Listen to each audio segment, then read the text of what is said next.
Hey everyone, welcome to episode 36 of Wizard Weekly, our first episode for the new year. Now, if only there was some new news. There's some news on the way out though. Felix Navidad and all the holiday items will be leaving the spiral in a few more hours, so if you haven't gotten your first generation snowball or your Christmas mount yet, this is your last chance. There are some fancy new duds in the crown shop. School-specific outfits have made their way into the spiral, and while they're impressive at first glance, they've got wizards chatting. While each school set boasts some rather nice stats, and all of them give additional energy, none of them give you power pips, which are crucial to some schools' gameplay. Something else that has witches and wizards buzzing is that all the new gear are raid paints of the Whimsical Gear set, which you can buy without school logos from Eloise Merriweather in the Wizard City Commons for just under 2,000 gold. Or, if you're looking for the lower level school specific gear with logos, you can find it on specific bosses throughout Marleybone. The 12,800 crown price tag is what really has the spiral talking though, and many have decided that rather than drop almost $20 US, it's easier, better, and cheaper just to farm and stitch their gear. Something else that has the spiral talking is the Transcendent holiday tournaments, which are still in town but not for too much longer, as both brackets are creeping up on round 5. There are some familiar names in the mix, along with some tournament newcomers, as the tournament is kicking into high gear, so keep an eye on the two brackets, because who knows how far it'll go from here. What better way to start off the new year than with a new house and better homes and gardens? Lunar9119 has invited us over to her house for a sneak peek at her plans for a New Year's Eve party, cause that's what her house is all about, partying and having fun. Even as you enter, you're greeted by a sprawling garden that she's carefully cultivated to be the perfect party place. With a little area set aside for marshmallow roasting and campfire stories, a dungeon and scroll room for adventuring, and nooks and crannies for exploring, there's definitely something for everyone. The crown jewel of her yard, though, is a beautiful outdoor chapel that she designed for a best friend.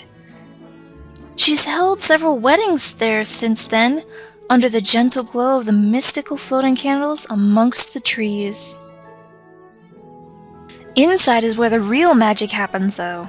Step through Lunar's front door and you enter her party room. There are books to read, sodas of every flavor, games to play, and she's even installed a VIP floor for her best friends and exclusive guests.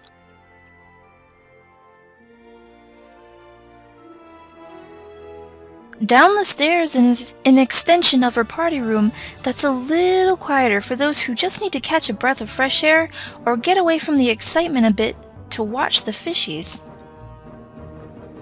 When she's done setting up for a party, she can head to her room, which is the ultimate in storm sanctuaries. She's decked it out in her school colors to inspire her, though oftentimes she'll just end up watching her pet shark, Muffin, swim around outside. It takes a lot of work to host a party, and even more to feed one, so when I swung by to visit her home-style kitchen, it was cooking up a storm. Get it? Cooking? Storm? No? Oh, come on. She's worked really hard on making her homey kitchen as realistic as possible, and wants to make sure the wonderful aromas would sweep over into her dining room, where her guests can sit and socialize until dinner is served. Pie.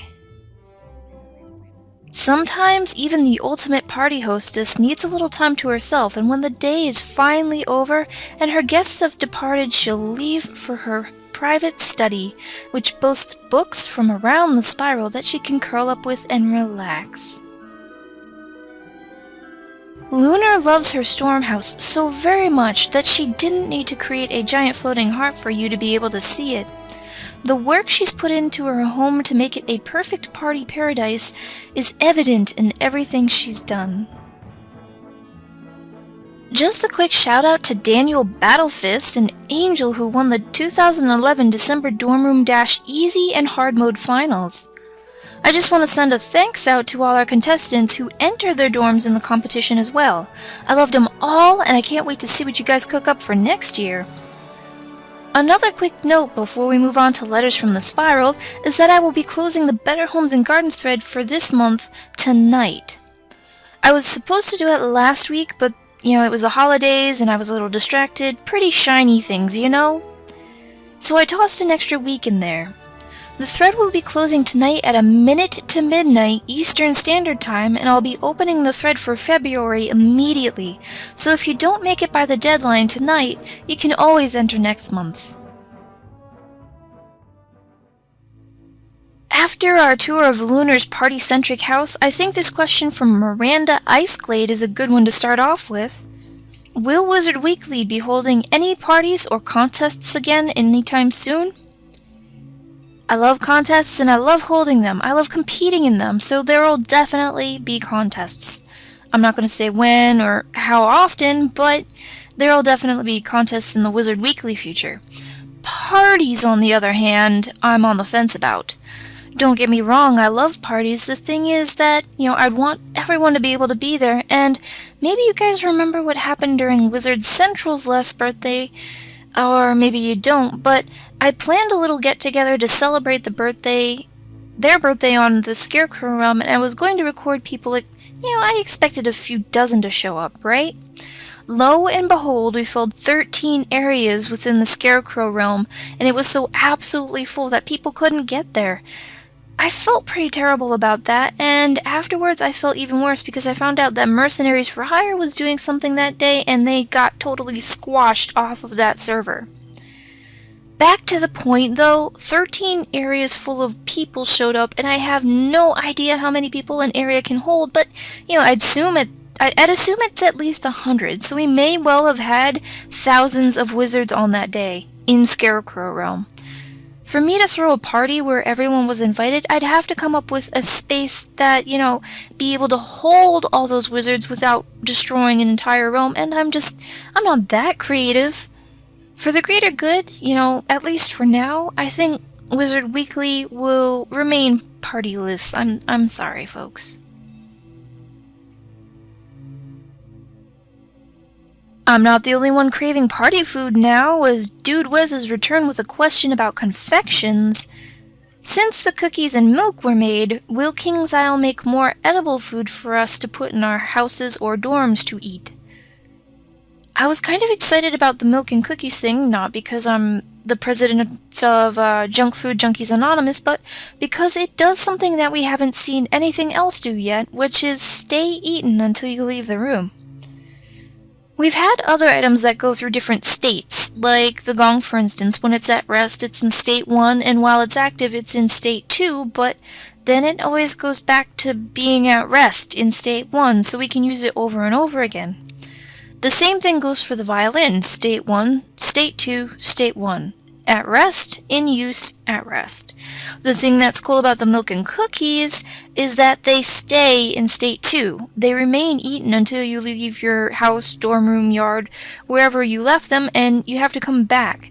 And while this is terrific for hungry wizards out there, it's even cooler because it opens up a whole new furniture option to us, the players.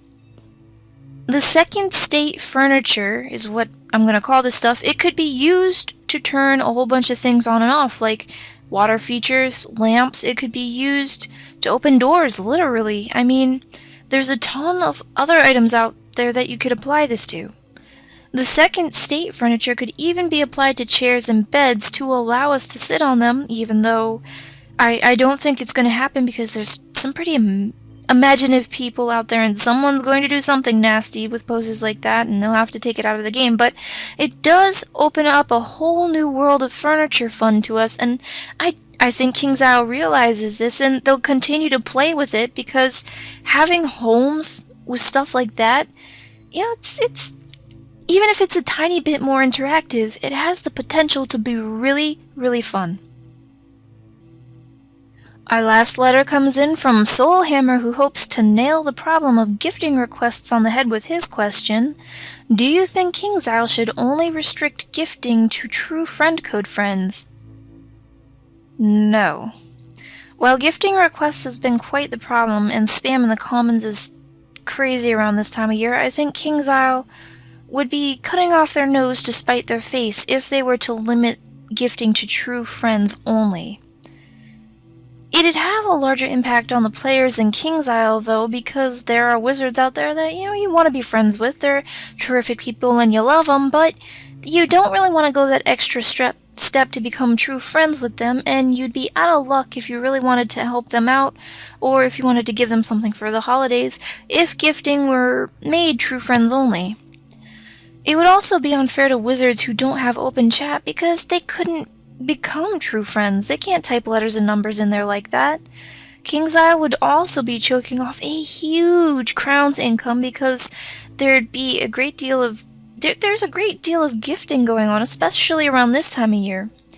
I don't know about you, but I sent a ton myself, and if gifting were true friends only, I'd have only sent out like maybe 5 holidaisies or something.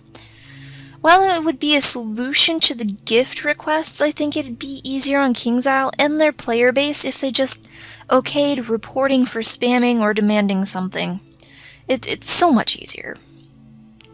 Alright guys, that's it for this episode of Wizard Weekly. I'd like to wish everyone a Happy New Year! And as always, happy weekend everyone! Take care! And Snowball, or your Christmas moose... Christmas mount. Christmas mount. And this is our first show for the new year, so welcome back! That was really tacky, wasn't it? Way to start off the new year than with a house... Oh. Okay, I got it now. What better way to start off the new year with... What better way to start off the new year with a new house and better homes and then with... Okay, I messed up the script. I'm not the only one craving party food now, though, as yeah, good time to stop. Dude whiz. There we go.